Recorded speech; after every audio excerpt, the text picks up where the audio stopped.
أشهد أن لا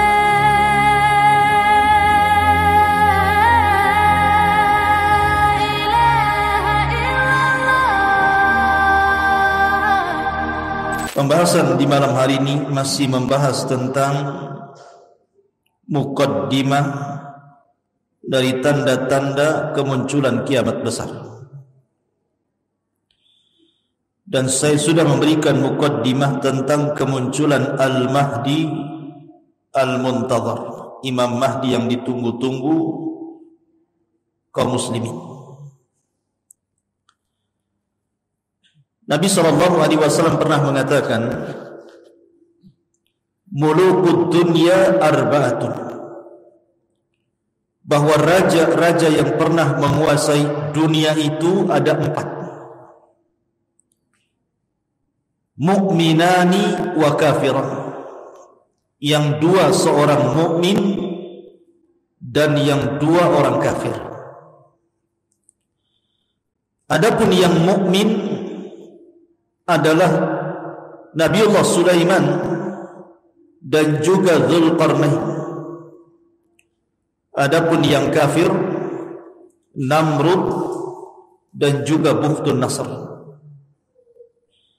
Kemudian Nabi SAW menambahkan wa khamisuha, dan yang kelimanya adalah Al-Mahdi, Al-Imam Al-Mahdi yang namanya Muhammad Ibn Abdillah, yang akan muncul di akhir zaman.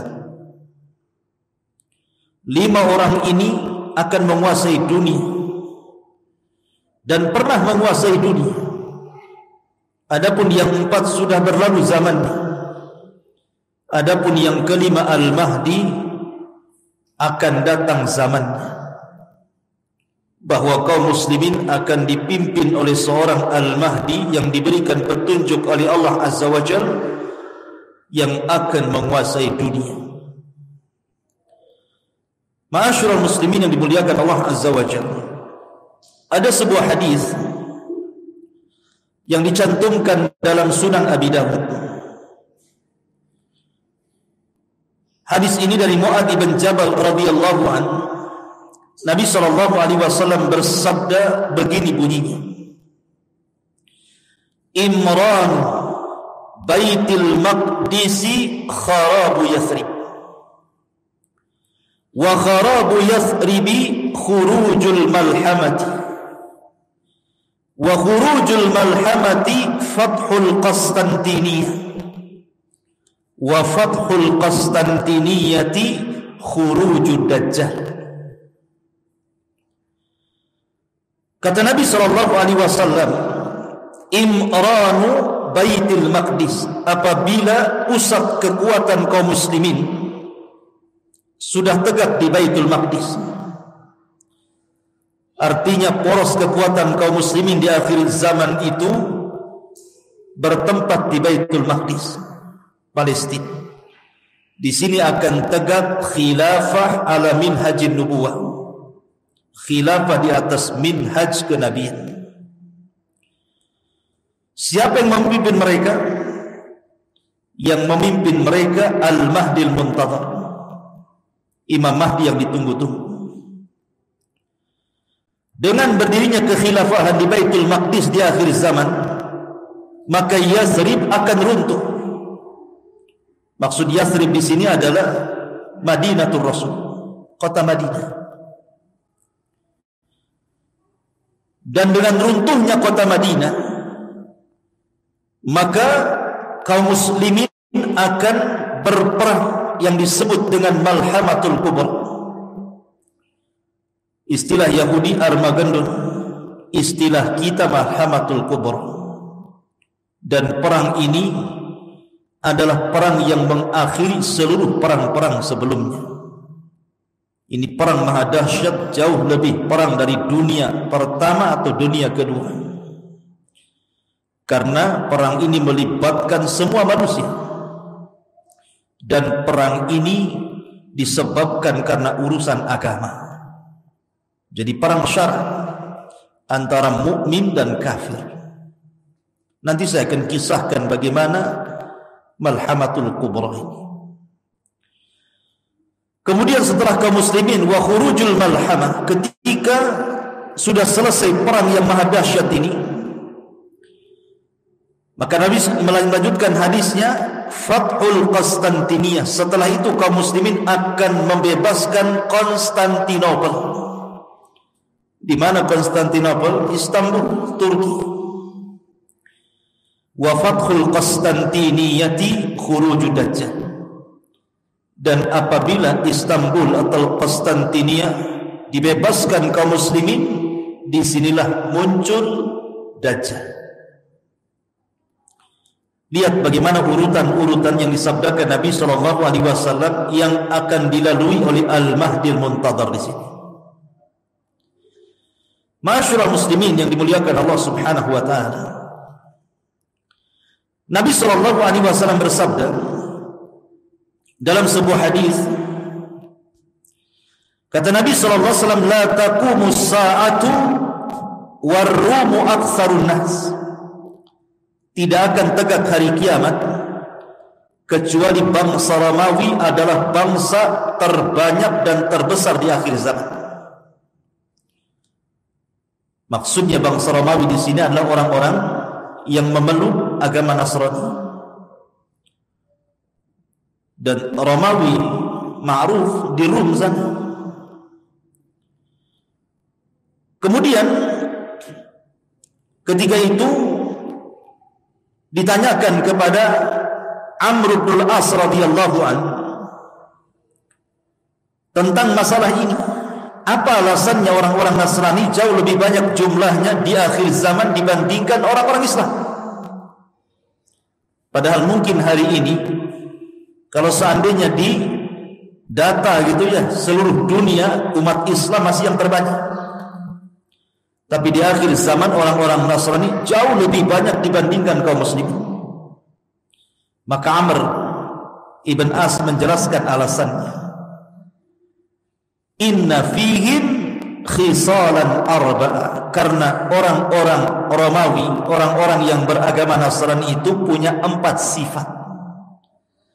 Yang 4 sifat ini membuat orang-orang di luar dari agama Nasrani masuk ke Nasrani. Ada daya tarik. Yang pertama, kata Amr bin As, innahum la ahlamun nas inda fitnatin. Karena orang-orang Nasrani itu orang yang paling lembut ketika menghadapi fitnah. Jadi orang-orang Nasrani itu pula kelembutan hati. Kasihan melihat orang susah gitu. Artinya tidak pernah mengeluh. Sesusah apapun mereka tidak mengeluh. Beda kalau kita ya, baru di PHK sehari saja dunia rasa kiamat katanya. Kayaknya rezeki Allah itu hanya di PT itu saja. Kita ini baru diuji dengan ujian sekali saja sudah goyang hatinya kan. Lah orang Nasrani tidak. Mereka lembut hatinya. Yang kedua, kata Amr ibn As radhiyallahu anhu, wa asra'uhum ifaqatan ba'da musibati. Kalau mereka terkena musibah, mereka tidak akan lama menangis. Mereka akan cepat bangkit. Beda dengan kita ya. Jangan musibah kematian, musibah istri lari dari rumah saja sudah stres kita ya. Kepikiran saja. Artinya bahwa seandainya ada musibah berupa tsunami, akhirnya kemudian menerjang orang-orang Nasrani sampai banyak korban, mereka cepat bangkit. Mereka tidak mau terpuruk seperti itu. Itulah kelebihannya orang Nasrani di zaman itu, maksudnya di akhir zaman. Kemudian yang nomor 4, wa khairun nas limasaqinihim wa du'afaihim.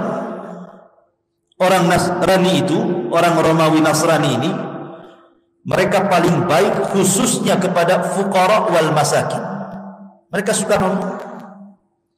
Makanya dakwahnya kristenisasi itu menggunakan kekayaan dan diberikan kepada fuqara wal masakin.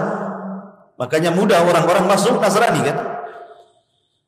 Sebab kalau kita ini berdakwah ngajak orang di luar Islam masuk ke dalam Islam dan mereka orang-orang susah, mereka akan mengatakan kami tidak butuh dalil, kami butuh beras. Akhirnya kemudian banyak orang yang tidak mau memeluk Islam. Kalau seandainya kita mengajak manusia dengan ekonomi, banyak orang tertarik. Makanya saya dulu waktu saya masih di Singapura, saya punya kawan orang Thailand, orang Patani. Dia jarang sih, sekali-kali lah ke Singapura.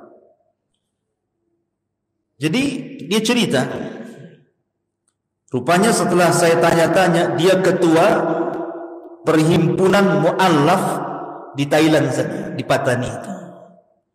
Dan bukan satu dua, sudah ribuan orang-orang pedalaman masuk Islam karena dia. Ketika itu saya tanya, dengan apa? Padahal secara lulusan agama, artinya sekolah gitu, dia tidak pernah kuliah di luar negeri, ilmunya pas-pasan, tetapi dia bisa mengislamkan ribuan orang-orang pedalaman masuk dalam Islam. Jadi saya katakan, kuncinya apa? Kemudian dia mengatakan, saya membagi-bagikan kartu nama. Mak, kartu nama saja orang bisa bahasa Islam. Kartu nama, depannya alamat kantornya, belakangnya ucapkanlah 2 kalimat syahadat maka Anda akan selamat. Jadi saya tanya, hanya dengan kartu nama? Ya, dengan kartu nama. Tapi kartu nama itu diselipkan di beras 1 karung. Jadi diselipkan di beras 1 karung, di telur 1 kerat gitu, kasihkan. Jadi bukan orang lihat kartu namanya, karena dikirim beras itulah setiap bulan. Akhirnya nengok kartu nama, akhirnya mereka pun berkumpul bersyahadat. Lu lihat, terkadang orang bisa masuk Islam itu karena ekonomi faktornya kan awalnya, tapi ribuan orang bisa masuk Islam, luar biasa. Padahal Rasul pernah mengatakan kepada Ali radhiyallahu an, la an yahdiyaqallahu rajulan wahidan bika khairun laka min humrina. Kalau lantaran lisanmu 1 orang saja dapat hidayah, itu jauh lebih baik daripada unta merah, kinayah daripada dunia yang teramat mahal. Ini yang ketiga. Kemudian yang keempat, wa amna'ahum min dzulmil muluk. Karena mereka itu paling tidak suka dengan para pemimpin zalim. Tidak suka. Orang-orang Nasrani itu tidak suka dengan para pemimpin zalim. Ini yang menyebabkan Nasrani Romawi di akhir zaman itu banyak pengikutnya, dan mayoritas dan jumlah mereka jauh menandingi jumlah kaum muslimin di akhir zaman, kata Amr bin As. Tapi walaupun demikian, kaum muslimin punya kekuatan yang diperhitungkan nanti di akhir zaman itu. Lihat hadis setelahnya. Nabi sallallahu alaihi wasallam bersabda, kata Nabi sallallahu alaihi wasallam, satu salihunar ruma sulhan amina. Kalian akan berdamai bersama orang-orang Romawi di akhir zaman, akan bekerja sama. Kita dengan orang-orang Nasrani di akhir zaman itu akan bekerja sama, akan melakukan hudnah perdamaian, kemudian kerjasama perang. Siapa yang diperangi? Kata Nabi sallallahu alaihi wasallam, fatadzuna antum wa hum aduan min waraihim.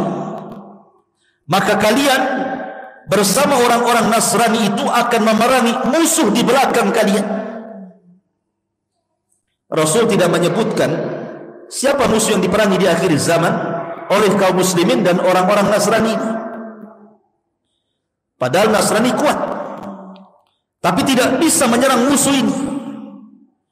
Akhirnya terpaksa orang-orang Nasrani bekerja sama dengan kaum muslimin, menunjukkan kaum muslimin punya izah di akhir zaman kan, karena diajak kerjasama.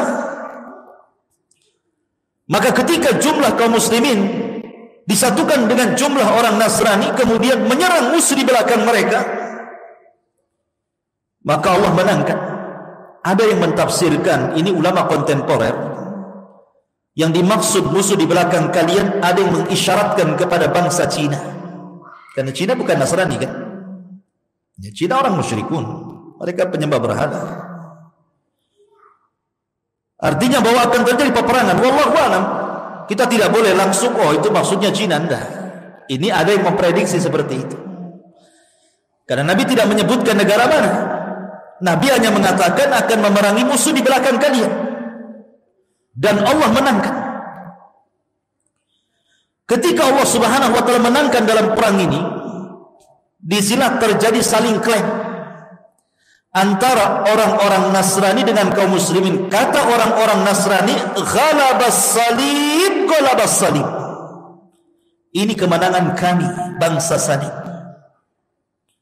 Tapi orang-orang Islam marah dan mengatakan, balillah ghalab. Bahkan Allah yang telah memenangkan perang ini, bukan kalian. Maka terjadi cekcok itu. Kata orang Nasrani, ini perang kami, kami yang menang. Kata orang Muslim, ini perang bersama, Allah yang memenangkan perang ini. Akhirnya cekcok. Kemudian berperanglah dalam bentuk pasukan kecil. Maka orang Nasrani pun kemudian membunuh seorang Muslim ini. Bangkitlah kaum muslimin. Akhirnya seorang Muslim ini membunuh orang Nasrani tadi, kemudian mengambil salibnya dan mematahkannya. Ingat, salib itu lambang bagi orang Nasrani, kalau dipatahkan sama ngajak perang kan begitu. Cuman masalahnya mereka ada perjanjian damai, tidak boleh saling menyerang. Tiba-tiba peristiwa yang kecil ini kemudian menjadi besar. Maka pasukan Nasrani pun akhirnya kemudian, kata Nabi SAW, fayaqdirunal qawmu wa takunu al-malahim. Tiba-tiba kemudian ada sebagian pasukan Nasrani tiba-tiba menyerang pasukan kaum muslimin yang kecil, dibantainya kaum muslimin. Maka mendengar pembantaian ini, maka Al-Mahdi Al-Muntadhar, Imam Mahdi yang memimpin, bangkit ketika itu. Ini ngajak perang namanya. Sudah di luar kesepakatan, mau ngajak perang kalian.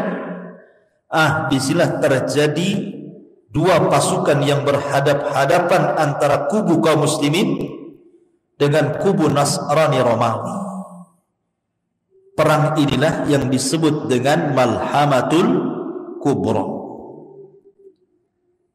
dipimpin oleh Al-Mahdi Al-Muntadhar yang kelak akan muncul di akhir zaman. Ma'asyiral muslimin yang dimuliakan Allah Subhanahu wa taala, apa kata Nabi? Fayastami'una lakum fayatunakum fi 80 ghayah ma'a kulli ghayatin 10,000. Maka mereka orang-orang kafir itu, orang-orang Nasrani itu akan datang membawa pasukan untuk memerangi kalian sebanyak 80 negara. Ghaya itu artinya negara. Jadi negara-negara yang sama agamanya, Nasrani, akan bergabung. Setiap negara membawa 10.000 pasukan. 10.000 kali 80 kan itu. Berapa ribu pasukan tuh? Artinya kaum muslimin kalah jumlah di sini. Tetapi bagi kaum muslimin jumlah itu tidak mempengaruhi dalam perang. Karena Allah Subhanahu wa taala mengatakan, kam min fi'atin qalilatin ghalabat fi'atan katsiratan biiznillah. Betapa banyak kelompok kecil mampu mengalahkan kelompok besar, semua karena izin Allah. Bukan karena peralatan yang canggih, bukan karena ketangkasan perang, bukan. Menang kalah itu semua takdir dan izin Allah Subhanahu wa taala. Ma'asyiral muslimin yang dimuliakan Allah Azza wa Jalla, dan itu sudah terbukti dalam sejarah. Perang Badar, kaum muslimin sedikit menang. Khaybar dan perang-perang yang lainnya. Akhirnya kemudian ketika mereka berhadap-hadapan, maka terjadilah pertempuran hebat yang disebut dengan Armageddon, atau dalam bahasa kita Malhamatul Kubra. Kenapa perang itu disebut malhamah? Malhamah itu diambil dalam bahasa Arab dari kata-kata lahmun. Lahmun itu artinya daging. Ishtaraitu lahman fis suq, aku beli daging di pasar. Lahmun itu daging artinya. Lah kenapa pula perang itu kemudian dinisbatkan kepada daging? Karena kalau orang sedang berhadap-hadapan, dua-duanya bawa pedang, kemudian saling sabet sana sini, tentu daging ini akan muncrat kemana-mana. Saking dahsyatnya perang itu, sampai-sampai daging itu melayang ke langit dari sabetan-sabetan perang itu. Makanya disebut malhamatul kubra. Dari sini nanti ada penjelasan para ulama bahwa di akhir zaman perang itu tidak akan menggunakan teknologi lagi. Artinya akan kembali ke zaman jadul, ke zaman tombak, ke zaman pedang, ke zaman panah, ke zaman kuda, ke zaman unta gitu. Lalu kenapa alat-alat teknologi itu kemana? Ya ada. Boleh jadi karena Allah sudah keringkan bahan baku yang ada di bumi sehingga tidak bisa lagi dijalankan. Mungkin jadi besi mati kan itu, jadi besi tua, nggak bisa dipakai, pesawat nggak bisa terbang. Akhirnya kembali ke zaman pedang lagi akhirnya. Dan itu nanti diketahui dari hadis ketika mereka memerangi Konstantinia tanpa perang, hanya dengan takbir negara itu roboh. Nanti di akhir zaman. Ma'asyiral muslimin yang dimuliakan Allah Azza wa Jalla, perang Malhamatul Kubra ini yang dipimpin oleh Al-Mahdi Al-Muntadhar, Imam Mahdi yang kita tunggu-tunggu, berhasil mengalahkan orang-orang Nasrani. Pertanyaannya, kemana Yahudi? Kenapa tidak ikut terlibat? Dan kenapa kemudian tidak bekerja sama orang-orang Nasrani dan Yahudi memerangi kaum muslimin di akhir zaman? Orang Yahudi ketika itu karena jumlah mereka tidak banyak dibandingkan jumlah kaum muslimin dan juga orang Nasrani, mereka ketakutan dan bersembunyi. Jadi orang-orang Yahudi bersembunyi, tidak berani menampakkan batang hidungnya. Makanya kenapa penyebab Dajjal itu keluar? Kata Nabi SAW, la yakhrujud Dajjal illa ala ghadbatin yaghdhibuha. Tidaklah Dajjal keluar kecuali karena penyebabnya tersulut emosi karena kemarahan. Apa yang menyebabkan Dajjal itu marah? Karena para pengikutnya tidak berani perang dan para pengecut. Marah Dajjal. Kenapa kalian tidak ikut perang itu? Kenapa kalian sembunyi? Makanya Dajjal emosi. Sebab emosi itulah dia keluar. Dan dia bergabung dengan 70.000 orang-orang Yahudi Iran, orang Yahudi Asbahan, Khurasan. Ma'asyiral muslimin yang dimuliakan Allah Azza wa Jalla, kembali kepada perang Malhamatul Kubra. Maka ketika kaum muslimin berhasil kemudian memerangi orang-orang Nasrani sampai ke jantung kota Eropa, sampai ke Eropa sana, bayangkan dikuasai oleh kaum muslimin. Lalu mana Amerika ini? Kok tidak disebutkan? Mungkin sudah nggak ada Amerika di zaman itu. Mungkin tinggal Eropa, karena kekuatan orang-orang Nasrani ada di Eropa masalahnya. Lah kaum muslim itu sampai ke jantung kota Eropa, menguasai negeri-negeri. Dari sini Nabi SAW dalam urutan yang tadi saya baca, kata Nabi SAW, setelah Arab runtuh gitu ya, kemudian Malhamah, kemudian setelah Eropa dikuasai, maka mereka pun mengarah ke Konstantinopel. Konstantinopel tidak diperangi dengan cara perang, tidak, tapi cukup dengan takbir kota itu sudah roboh. Karena melihat kekuatan kaum muslimin yang dahsyat, orang Nasrani saja dikalahkan gitu ya, maka Konstantinopel lebih mudah lagi. Cukup dengan suara takbir menggema, menakutkan orang-orang. Apalagi Rasul pernah mengatakan, di antara 5 yang dikhususkan kepadaku dan tidak diberikan kepada para nabi dan rasul adalah rasa takut yang ditimpakan kepada musuh sejauh perjalanan 1 bulan. Jadi mendengar pasukan orang Islam saja, musuh sudah ciut itu ketakutan. Makanya dengan takbir saja kota itu sudah roboh. Makanya ketika sampai di Konstantinopel, kaum muslimin tenang-tenang saja. Mereka yu'allikuna suyufahum, mereka letakkan pedang-pedang mereka di pohon-pohon zaitun. Dari sinilah kemudian terdengar berita hoax bahwa Dajjal sudah muncul di Khurasan dan akan menjumpai anak-anak mereka yang ada di Palestina, Syam. Maka Al-Mahdi Al-Muntadhar, Imam Mahdi, lantas mengutus 10 orang berkuda. Kenapa tidak pakai pesawat sekali lagi? Karena perang itu memang sudah kembali ke zaman jadul, dia pakai kuda lah kan begitu. Sehingga Nabi SAW, aku tahu sifat kudanya, aku tahu sifat penunggang kudanya, dan mereka lah pada hari itu khairu fawarisi ala ahli al-ardi, sebaik-baik penunggang kuda di atas permukaan bumi. Saking cepatnya dari Eropa, dari Konstantinopel, bayangkan, menuju Palestina untuk memastikan Dajjal itu muncul atau tidak. Rupanya berita itu hoax, Dajjal tidak muncul. Balik lagi mereka melaporkan bahwa Dajjal tidak muncul. Tetapi setelah peristiwa itu Dajjal muncul. Dan ingat, Dajjal itu keluar di negara yang mayoritasnya orang-orang Syiah. Di mana? Irak.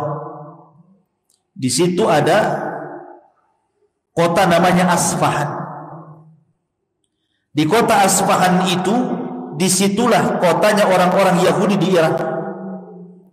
Dan jumlahnya mencapai 70.000 orang-orang Yahudi Asfahan, lengkap dengan atribut di kepala keyahudiannya itu. Dan nanti Dajjal akan mati di negara yang mayoritas Yahudi, Israel. Di situ ada kota namanya Babil Lud. Disitulah Dajjal meninggal. Muncul dari negara yang mayoritas Syiah, meninggal di negara yang mayoritas Yahudi. Seolah-olah ada hubung kait Syiah dengan Yahudi di sini. Ya. Masyurah muslimin yang dimuliakan Allah Azza. Adapun kisah Dajjal itu ada kisah tersendiri panjang. Kita kembali kepada kisah Al-Mahdi Al-Muntadhar. Lah Imam Mahdi Al-Muntadhar, Imam Mahdi yang ditunggu-tunggu, Muhammad ibn Abdullah Al-Alawi Al-Hasani, yang Allah Subhanahu wa ta'ala perbaiki dalam satu malam. Kan Imam Mahdi itu kan tidak tahu dirinya bahwa dia akan menjadi Imam Mahdi dan dibaiat oleh kaum muslimin. Kan tidak tahu. Kalau orang sekarang sudah tahu aku Imam Mahdi, saya Mahdi, baiat saya. Loh, Imam Mahdi itu tidak tahu dia kalau Imam Mahdi. Gimana pula kok tahu saya Mahdi, baiat saya, katanya. Hadis Nabi yang mengatakan bahwa Imam Mahdi itu tidak tahu kalau dia akan diangkat menjadi imam besar. Tahu-tahu setelah banyak kekacauan di mana-mana, bumi dipenuhi dengan kezaliman, kemudian anak-anak muda mulai bangkit gitu kan, ingin merubah tapi tidak bisa. Maka berkumpullah para talabatul ilmi, para ulama di musim haji. Ketika itu mereka melihat anak muda yang cocok sifat-sifatnya sama seperti Imam Mahdi yang disabdakan Nabi SAW. Maka tiba-tiba mereka mengatakan, Antal Mahdi, engkau Imam Mahdi, kami siap berbaiat kepada anda. Ini orang ini, anak muda yang tiba-tiba kemudian diklaim Imam Mahdi, kagetlah kan begitu. Oh bisa saya Imam Mahdi? Tunggu dulu bahasa saya kan begitu. Akhirnya kemudian dia pun tidak mau dibaiat. Tapi di malam hari ketika dia tertidur, apa yang terjadi? Allah perbaiki dia dalam satu malam. Satu malam saja Allah perbaiki. Yang tadinya tidak punya ilmu agama yang mumpuni, Allah berikan ilmu agama yang mumpuni. Yang tadinya tidak tahu ilmu strategis perang, Allah berikan ilmu strategis perang. Yang tadinya tidak tahu bagaimana cara memimpin, Allah berikan ilmu bagaimana menjadi seorang leader, seorang pemimpin. Dalam satu malam itu diberikan ilmu banyak. Ketika pagi hari dia bangun, sudah beda tuh. Jadi Imam Mahdi menguasai banyak ilmu karena dia yang akan memimpin dunia masalahnya. Maka barulah kemudian di pagi hari dia siap dibaiat di antara maqam Ibrahim dan Hajar Aswad. Disinilah dia dibaiat. Ketika kemudian kabar pembaiatan Imam Mahdi ini sampai ke Syam,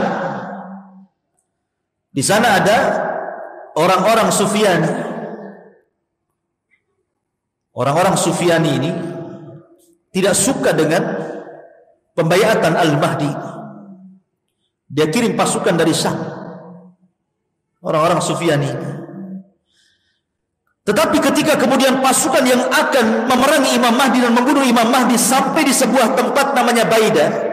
Baida itu antara Mekah dan Madinah, di situ ada Baida. Tiba-tiba Allah Subhanahu wa taala mengirim gempa yang sangat dahsyat.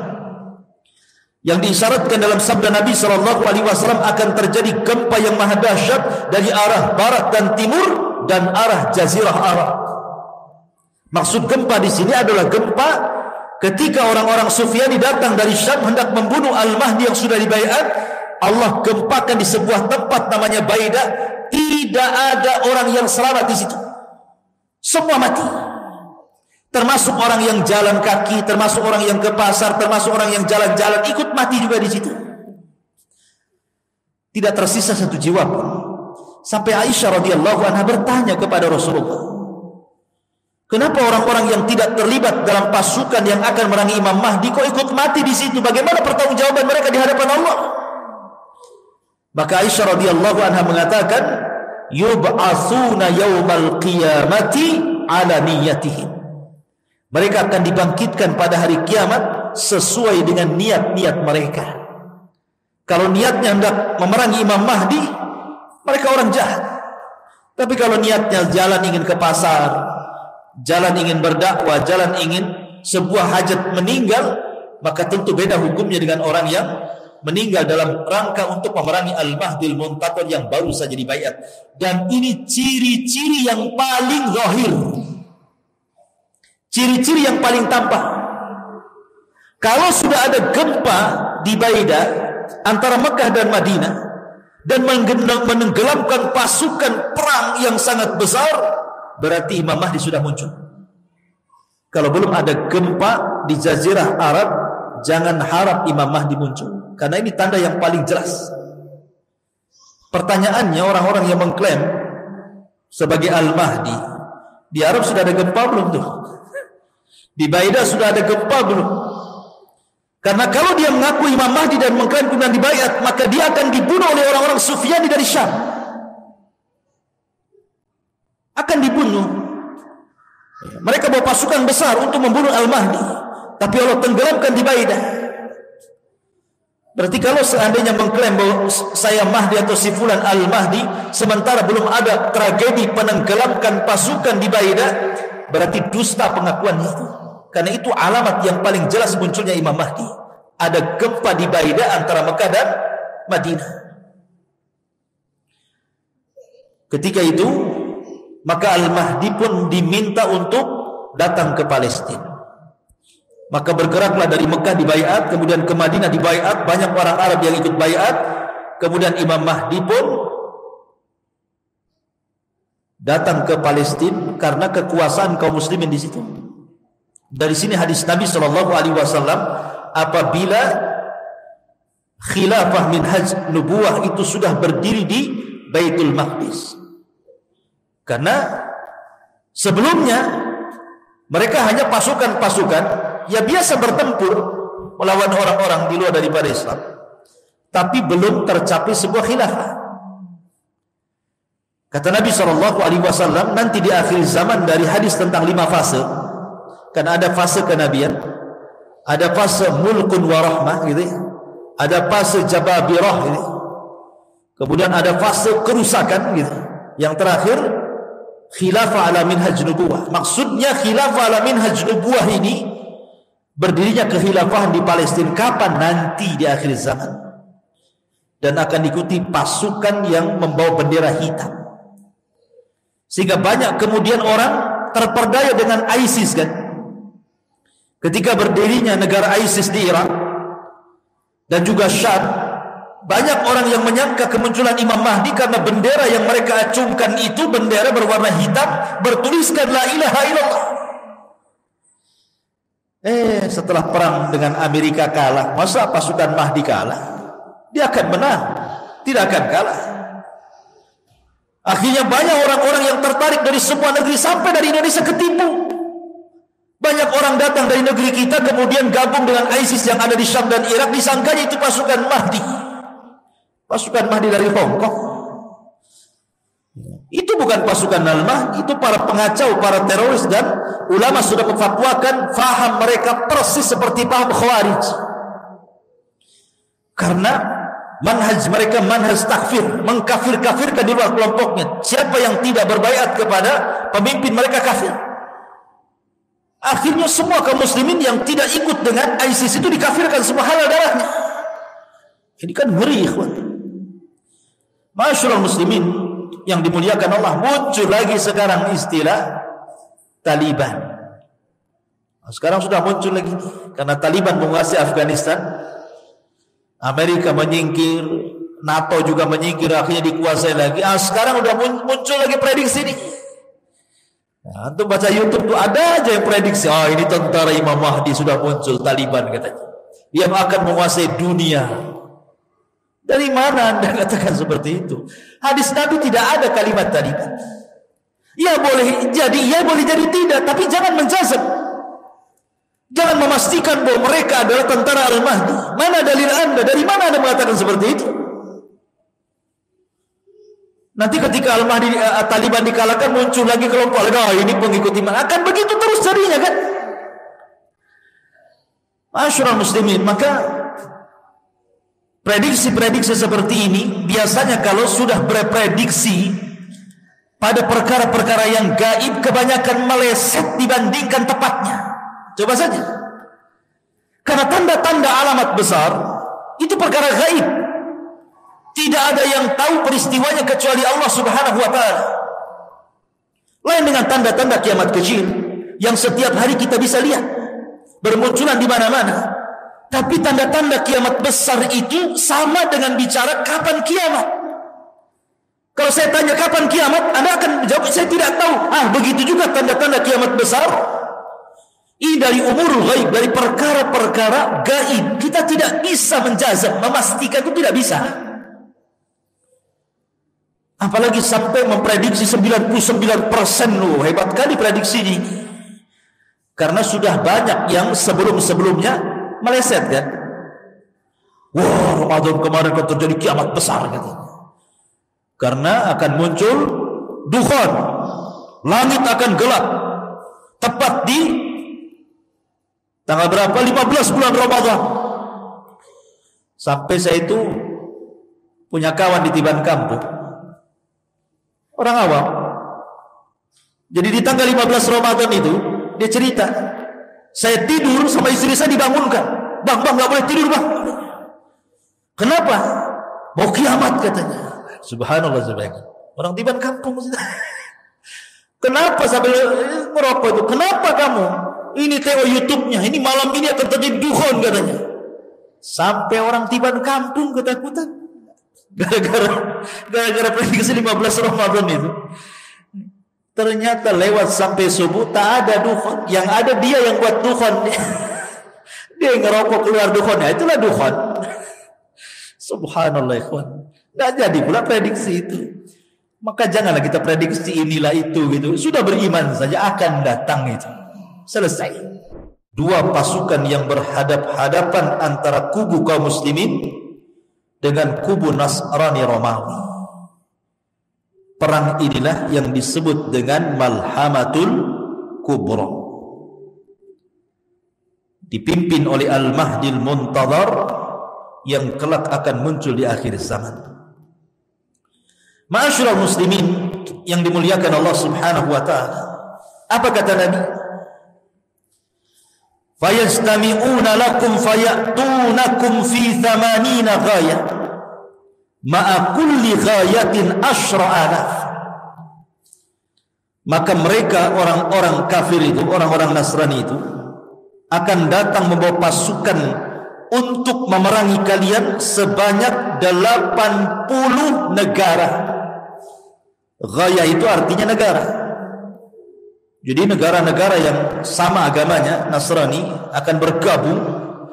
Setiap negara membawa 10.000 pasukan. Nah, 10.000 kali 80 kan itu. Berapa ribu pasukan tuh? Artinya kaum muslimin kalah jumlah di sini. Tetapi bagi kaum muslimin jumlah itu tidak mempengaruhi dalam perang. Karena Allah Subhanahu wa taala mengatakan kam min fi'atin qalilatin ghalabat fi'atan katsiratan bi'idznillah. Betapa banyak kelompok kecil mampu mengalahkan kelompok besar, semua karena izin Allah. Bukan karena peralatan yang canggih, bukan karena ketangkasan perang, bukan. Menang kalah itu semua takdir dan izin Allah Subhanahu wa taala. Ma'asyiral muslimin yang dimuliakan Allah Azza wa Jalla, dan itu sudah terbukti dalam sejarah. Perang Badar, kaum muslimin sedikit menang. Khaybar dan perang-perang yang lain. Akhirnya kemudian ketika mereka berhadap-hadapan, maka terjadilah pertempuran hebat yang disebut dengan Armageddon, atau dalam bahasa kita Malhamatul Kubra. Kenapa perang itu disebut malhamah? Malhamah itu diambil dalam bahasa Arab dari kata-kata lahmun. Lahmun itu artinya daging. Ishtaraitu lahman fis suq, aku beli daging di pasar. Lahmun itu daging artinya. Lah kenapa pula perang itu kemudian dinisbatkan kepada daging? Karena kalau orang sedang berhadap-hadapan, dua-duanya bawa pedang, kemudian saling sabet sana sini, tentu daging ini akan muncrat kemana-mana. Saking dahsyatnya perang itu, sampai-sampai daging itu melayang ke langit dari sabetan-sabetan perang itu. Makanya disebut Malhamatul Kubra. Dari sini nanti ada penjelasan para ulama bahwa di akhir zaman perang itu tidak akan menggunakan teknologi lagi. Artinya akan kembali ke zaman jadul, ke zaman tombak, ke zaman pedang, ke zaman panah, ke zaman kuda, ke zaman unta gitu. Lalu kenapa alat-alat teknologi itu kemana? Ya ada. Boleh jadi karena Allah sudah keringkan bahan baku yang ada di bumi sehingga tidak bisa lagi dijalankan. Mungkin jadi besi mati kan itu, jadi besi tua, nggak bisa dipakai, pesawat nggak bisa terbang. Akhirnya kembali ke zaman pedang lagi akhirnya. Dan itu nanti diketahui dari hadis ketika mereka memerangi Konstantinia tanpa perang, hanya dengan takbir negara itu roboh. Nanti di akhir zaman. Ma'asyiral muslimin yang dimuliakan Allah Azza wa Jalla, lah perang Malhamatul Kubra ini yang dipimpin oleh Al-Mahdi Al-Muntadhar, Imam Mahdi yang kita tunggu-tunggu, berhasil mengalahkan orang-orang Nasrani. Pertanyaannya, kemana Yahudi? Kenapa tidak ikut terlibat? Dan kenapa kemudian tidak bekerja sama orang-orang Nasrani dan Yahudi memerangi kaum muslimin di akhir zaman? Orang Yahudi ketika itu karena jumlah mereka tidak banyak dibandingkan jumlah kaum muslimin dan juga orang Nasrani, mereka ketakutan dan bersembunyi. Jadi orang-orang Yahudi bersembunyi, tidak berani menampakkan batang hidungnya. Makanya kenapa penyebab Dajjal itu keluar? Kata Nabi SAW, la yakhrujud Dajjal illa ala ghadbatin yadribuha. Tidaklah Dajjal keluar kecuali karena penyebabnya tersulut emosi karena kemarahan. Apa yang menyebabkan Dajjal itu marah? Karena para pengikutnya tidak berani perang dan para pengecut. Marah Dajjal. Kenapa kalian tidak ikut perang itu? Kenapa kalian sembunyi? Maka Dajjal emosi. Sebab emosi itulah dia keluar. Dan dia bergabung dengan 70.000 orang-orang Yahudi Iran, orang Yahudi Asbahan, Khurasan. Ma'asyiral muslimin yang dimuliakan Allah Azza wa Jalla, kembali kepada perang Malhamatul Kubra. Maka ketika kaum muslimin berhasil kemudian memerangi orang-orang Nasrani sampai ke jantung kota Eropa, sampai ke Eropa sana, Bayangkan, dikuasai oleh kaum muslimin. Lalu mana Amerika ini? Kok tidak disebutkan? Mungkin sudah nggak ada Amerika di zaman itu. Mungkin tinggal Eropa, karena kekuatan orang-orang Nasrani ada di Eropa masalahnya. Lah kaum muslimin itu sampai ke jantung kota Eropa, menguasai negeri-negeri.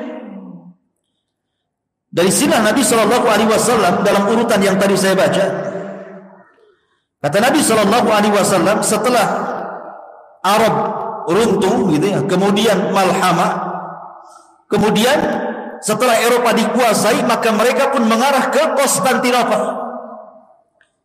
Konstantinopel tidak diperangi dengan cara perang, tidak, tapi cukup dengan takbir kota itu sudah roboh.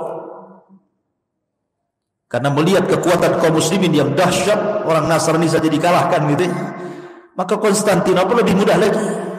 Cukup dengan suara takbir menggema, menakutkan orang-orang. Apalagi Rasul pernah mengatakan, di antara 5 yang dikhususkan kepadaku dan tidak diberikan kepada para nabi dan rasul adalah rasa takut yang ditimpakan kepada musuh sejauh perjalanan 1 bulan. Jadi mendengar pasukan orang Islam saja, musuh sudah ciut itu ketakutan. Makanya dengan takbir saja kota itu sudah roboh. Makanya ketika sampai di Konstantinopel, kaum muslimin tenang-tenang saja. Mereka yu'allikuna suyufahum, mereka letakkan pedang-pedang mereka di pohon-pohon zaitun. Dari sinilah kemudian terdengar berita hoax bahwa Dajjal sudah muncul di Khurasan dan akan menjumpai anak-anak mereka yang ada di Palestina, Syam. Maka Al-Mahdi Al-Muntadhar, Imam Mahdi, lantas mengutus 10 orang berkuda. Kenapa tidak pakai pesawat sekali lagi? Karena perang itu memang sudah kembali ke zaman jadul, dia pakai kuda lah kan begitu.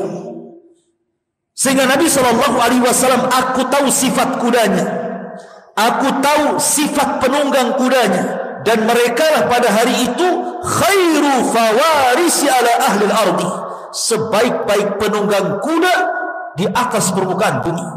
Saking cepatnya dari Eropa, dari Konstantinopel, bayangkan, menuju Palestina untuk memastikan Dajjal itu muncul atau tidak.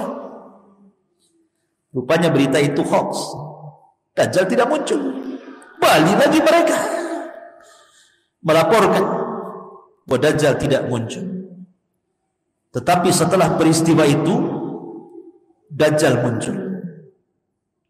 Dan ingat, Dajjal itu keluar di negara yang mayoritasnya orang-orang Syiah. Di mana? Irak. Di situ ada kota namanya Asfahan. Di kota Asfahan itu, disitulah kotanya orang-orang Yahudi di Irak. Dan jumlahnya mencapai 70.000 orang-orang Yahudi Asfahan, lengkap dengan atribut di kepala keyahudiannya itu. Dan nanti Dajjal akan mati di negara yang mayoritas Yahudi, Israel. Di situ ada kota namanya Babil Lud. Disitulah Dajjal meninggal. Muncul dari negara yang mayoritas Syiah, meninggal di negara yang mayoritas Yahudi. Seolah-olah ada hubung kait Syiah dengan Yahudi di sini. Ya. Masyarul muslimin yang dimuliakan Allah Azza. Adapun kisah Dajjal itu ada kisah tersendiri panjang. Kita kembali kepada kisah Al-Mahdi Al-Muntadhar. Lah Imam Mahdi Al-Muntadhar, Imam Mahdi yang ditunggu-tunggu, Muhammad ibn Abdullah Al-Alawi Al-Hasani, yang Allah Subhanahu wa ta'ala perbaiki dalam satu malam. Kan Imam Mahdi itu kan tidak tahu dirinya bahwa dia akan menjadi Imam Mahdi dan dibaiat oleh kaum muslimin. Kan tidak tahu. Kalau orang sekarang sudah tahu aku Imam Mahdi, saya Mahdi, baiat saya. Loh, Imam Mahdi itu tidak tahu dia kalau Imam Mahdi. Gimana pula kok tahu saya Mahdi, baiat saya, katanya. Hadis Nabi yang mengatakan bahwa Imam Mahdi itu tidak tahu kalau dia akan diangkat menjadi imam besar. Tahu-tahu setelah banyak kekacauan di mana-mana, bumi dipenuhi dengan kezaliman, kemudian anak-anak muda mulai bangkit gitu kan, ingin merubah tapi tidak bisa.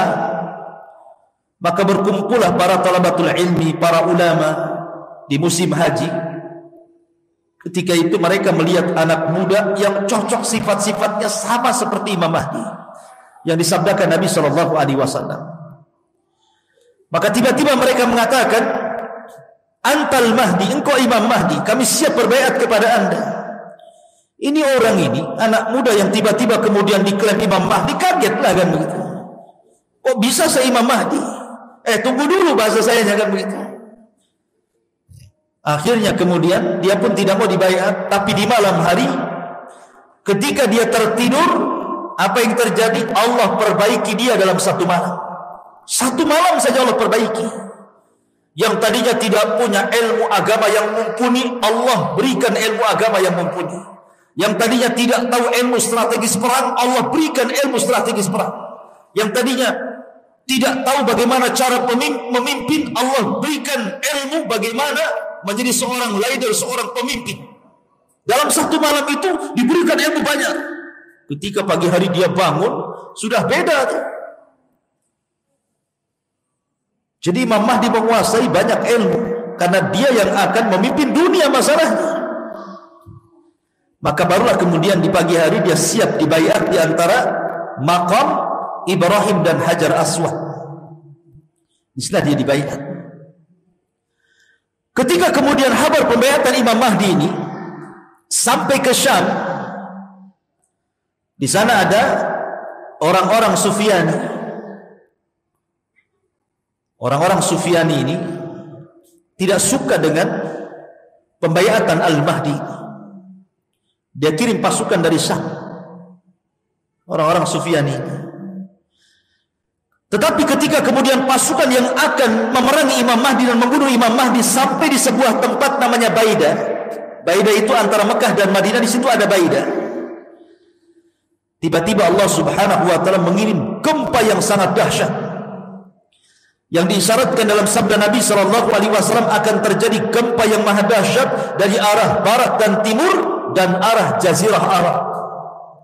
Maksud gempa di sini adalah gempa ketika orang-orang Sufyani datang dari Syam hendak membunuh Al-Mahdi yang sudah dibaiat. Allah gempakan di sebuah tempat namanya Baida. Tidak ada orang yang selamat di situ. Semua mati. Termasuk orang yang jalan kaki, termasuk orang yang ke pasar, termasuk orang yang jalan-jalan ikut mati juga di situ. Tidak tersisa satu jiwa pun. Sampai Aisyah radhiyallahu anha bertanya kepada Rasulullah, kenapa orang-orang yang tidak terlibat dalam pasukan yang akan merangi Imam Mahdi kok ikut mati di situ? Bagaimana pertanggungjawaban mereka di hadapan Allah? Maka Aisyah radhiyallahu anha mengatakan, yub'atsuna yaumal qiyamati ala niyyatihim. Mereka akan dibangkitkan pada hari kiamat sesuai dengan niat-niat mereka. Kalau niatnya hendak memerangi Imam Mahdi, mereka orang jahat. Tapi kalau niatnya jalan ingin ke pasar, jalan ingin berdakwah, jalan ingin sebuah hajat meninggal, maka tentu beda hukumnya dengan orang yang meninggal dalam rangka untuk memerangi Al-Mahdil Muntaqir yang baru saja dibaiat. Dan ini ciri-ciri yang paling zahir, ciri-ciri yang paling tampak. Kalau sudah ada gempa di Baida antara Mekah dan Madinah dan menenggelamkan pasukan perang yang sangat besar, berarti Imam Mahdi sudah muncul. Kalau belum ada gempa di Jazirah Arab, jangan harap Imam Mahdi muncul, karena ini tanda yang paling jelas. Pertanyaannya, orang-orang yang mengklaim sebagai Al-Mahdi, di Arab sudah ada gempa belum tuh? Di Baida sudah ada gempa belum? Karena kalau dia mengaku Imam Mahdi dan mengklaim kemudian dibaiat, maka dia akan dibunuh oleh orang-orang Sufyani dari Syam. Akan dibunuh. Mereka bawa pasukan besar untuk membunuh Al-Mahdi, tapi Allah tenggelamkan di Baida. Berarti kalau seandainya mengklaim bahwa saya Mahdi atau si fulan Al-Mahdi, sementara belum ada tragedi penenggelamkan pasukan di Baida, berarti dusta pengakuannya itu. Karena itu alamat yang paling jelas munculnya Imam Mahdi. Ada gempa di Baida antara Mekah dan Madinah. Ketika itu maka Al-Mahdi pun diminta untuk datang ke Palestina. Maka bergeraklah dari Mekah dibaiat, kemudian ke Madinah dibaiat, banyak orang Arab yang ikut baiat. Kemudian Imam Mahdi pun datang ke Palestina karena kekuasaan kaum muslimin di situ. Dari sini hadis Nabi SAW, apabila khilafah minhaj nubuwah itu sudah berdiri di Baitul Maqdis. Karena sebelumnya mereka hanya pasukan-pasukan ya biasa bertempur melawan orang-orang di luar daripada Islam, tapi belum tercapai sebuah khilafah. Kata Nabi SAW, nanti di akhir zaman dari hadis tentang 5 fase, kan ada fase kenabian, ada fase mulkun warahmah gitu ya, ada fase jababirah gitu, kemudian ada fase kerusakan gitu, yang terakhir khilafah ala minhaj nubuwah. Maksudnya khilafah ala minhaj nubuwah ini berdirinya kehilafahan di Palestina kapan? Nanti di akhir zaman, dan akan diikuti pasukan yang membawa bendera hitam, sehingga banyak kemudian orang terperdaya dengan ISIS kan. Ketika berdirinya negara ISIS di Irak dan juga Syam, banyak orang yang menyangka kemunculan Imam Mahdi karena bendera yang mereka acungkan itu bendera berwarna hitam bertuliskan la ilaha illallah. Setelah perang dengan Amerika kalah, masa pasukan Mahdi kalah? Dia akan menang, tidak akan kalah. Akhirnya banyak orang-orang yang tertarik dari semua negeri, sampai dari Indonesia ketipu. Banyak orang datang dari negeri kita kemudian gabung dengan ISIS yang ada di Syam dan Irak, disangkanya itu pasukan Mahdi. Pasukan Mahdi dari Hong Kong. Itu bukan pasukan Al-Mahdi, itu para pengacau, para teroris, dan ulama sudah memfatwakan faham mereka persis seperti paham Khawarij. Karena manhaj mereka manhaj takfir, mengkafir-kafirkan di luar kelompoknya. Siapa yang tidak berbaiat kepada pemimpin mereka kafir. Akhirnya semua kaum muslimin yang tidak ikut dengan ISIS itu dikafirkan, semua halal darahnya. Ini kan ngeri, ikhwan. Masyarul muslimin yang dimuliakan Allah, muncul lagi sekarang istilah Taliban. Sekarang sudah muncul lagi karena Taliban menguasai Afghanistan, Amerika menyingkir, NATO juga menyingkir, akhirnya dikuasai lagi. Sekarang sudah muncul lagi prediksi ini. Antum baca YouTube tuh ada aja yang prediksi, ini tentara Imam Mahdi sudah muncul, Taliban katanya, yang akan menguasai dunia. Dari mana Anda katakan seperti itu? Hadis Nabi tidak ada kalimat Taliban. Ya boleh jadi, ya boleh jadi tidak, tapi jangan menjazam. Jangan memastikan bahwa mereka adalah tentara Al-Mahdi. Mana dalil Anda? Dari mana Anda mengatakan seperti itu? Nanti ketika Al-Mahdi Taliban dikalahkan, muncul lagi kelompok lain, ini pengikut iman. Akan begitu terus jadinya kan?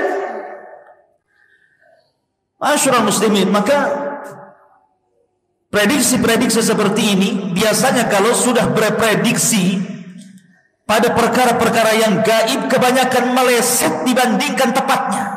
Coba saja. Karena tanda-tanda alamat besar itu perkara gaib.